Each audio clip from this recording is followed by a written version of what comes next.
उठाई गई मांग जब राहुल गांधी जी 20 जनवरी को पहुंचेंगे लखनपुर, उसके बाद आप देखेंगे इसकी मांग वहां भी उठेगी। सरकार होश में नहीं आई तो आप सड़कों पे यहाँ पे नहीं, ये सिर्फ छुट्टी का मसला नहीं, ये पूरे जम्मू कश्मीर जौहरी पुंछ हर जगह का मसला है। इसमें हर तबका जात, हर धर्म, हर बरादरी, हर समाज के वर्ग का मसला है।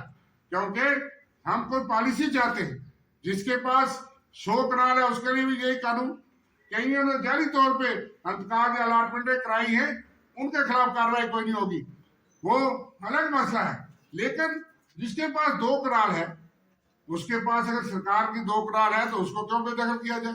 जिसके पास 4 कनाल है, उसके पास 1 कनाल सरकार की, उसको क्यों बेदखल किया जाए? इसी तरह से कई लोग ऐसे जिनके पास अपनी जमीन ही कोई नहीं। मैं एक जगह भाटा तालाब में गया, एक छोटे वर्ग के गरीब लोगों ने मुझे कहा कि इनका मकान भी जो है वो स्टेट लैंड पे है और वो कई सालों से, दशकों से बसे। इसी तरह से ना पत्नी का इस तरह से लोग जो है वहाँ बटल से उधर से उठा करके जो कांगनी वगैरह इस बेल्ट में वो डिस्प्लेस पर्सन है, चाहे वो पीओके से नहीं है, वो इलाका हमारे में है, लेकिन वहां फौज बैठी है। वो लोग यहाँ आकर के काम बैठे, जो रिफ्यूजी है उनको अलॉटमेंट हुई, जिन्होंने फॉर्म भरा, लेकिन उनको अलॉटमेंट के अलावा भी उनके लिए कानून थे कि अनाज स्केल या कोई फिक्स होती है। हम ये कहते हैं कि एक लाठी से, एक कानून से आप सबको नहीं कर सकते। गवर्नमेंट की एक पॉलिसी हो और फेयर और ट्रांसपेरेंट जस्टिफाइड तरीके से हर एक के साथ इंसाफ हो। किसान के लिए बहुत कानून जो है पिछली सरकारों में बने और कानून है, उन कानून को सरकार खुद नहीं मान रही। लिमिटेशन लॉ जो है वो उसको पढ़ा जाए, उसके तहत बाकी भी जो चीजें कानून है हम उन चीजों के ऊपर लागू करवाएंगे। और यहाँ ये नहीं करेंगे कानून से करवाएंगे, कोर्ट से करवाएंगे, लेकिन आंदोलन भी लड़ेंगे। इसलिए सरकार को वे चेतावनी देना चाहते हैं कि किसान को, खासकर गरीब मजदूर और आम जो मार्जिनल स्मॉल फार्मर है, जिसके पास अपनी जमीन कम है, जिसके पास बाप दादा से कब्जा है, कानून आपका ये कहता है कि 30 साल बाद उसको एडवांस पोजीशन से वो मालिक बन सकता है। और उनको क्यों बेदखल करना चाहते हैं जिनके पास अपनी जमीन नहीं है? और ये पिछली सरकारें भी कर सकती थी, लेकिन बड़े कानून बने। रोशनी भी उसका तेरा था, नेशनल कानून के तहत बराबर कांग्रेस ने उसको बनाया।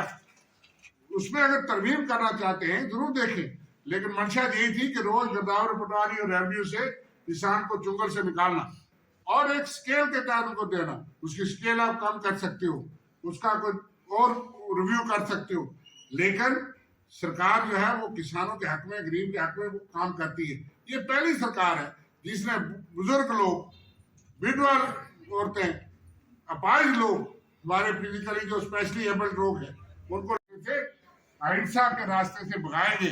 सियासी तौर पे, कानूनी तौर पे लड़ाई लड़ेंगे, लेकिन असल हाल यह है कि आज जो डंडा बरसात हो रही है, चाहे वो NYC वाले हों, चाहे वो आंगनबाड़ी वाली बेचारी महिलाएं हों, उनको कभी कहते हैं यहाँ मत बैठो, कभी कहते हैं एडिशनल DC के ऑफिस में बैठो।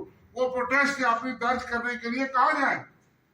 और इस तरह की सरकार के आप किसी अफसोस में नहीं जा सकते।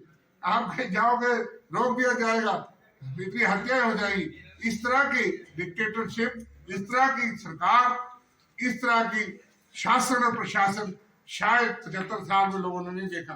कि आज जो फरियाद करता है उसको या ED या CBI होगी, या उसको डंडे से डेली वेजेस को, नीट बेस्ड को, बाकी जितने भी लोग हैं उनको अपना हक, जिनको कहते थे कि हमें सरकार में आने दो, आपको आते ही पक्का करेंगे। आज 9 साल के बाद उनको तनख्वाह भी नहीं मिलती और बायोमेट्रिक करो, उनको कहा जाता है 2 बार 3 बार, वो अपना गुजारा नहीं कर सकते। इसलिए इस तरह के बहुत से कानून, और जिसको मैं बहुत कहता हूं कि तानाशाही कानून जो है वो अफसरशाही सरकार निकाल रही है, लेकिन यहाँ के लोग परेशान हैं, हमारे किसान परेशान हैं, उनके साथ में खड़ा हूं, गरीब आदमी के साथ। जो लोग नाजायज फायदा लेते हैं मशीनरी का, वो अलग कैटेगरी है, लेकिन जो आम आदमी, जो आम किसान है, जो मार्जिनल स्मॉल फार्मर है, उनके लिए मैं पार्टी में भी इस बात को उठाने वाला हूं। पार्टी से भी हम मैनिफेस्टो में भी बनाएंगे, मैं उसका कन्वीनर भी हूं मैनिफेस्टो कमेटी का, पार्टी का।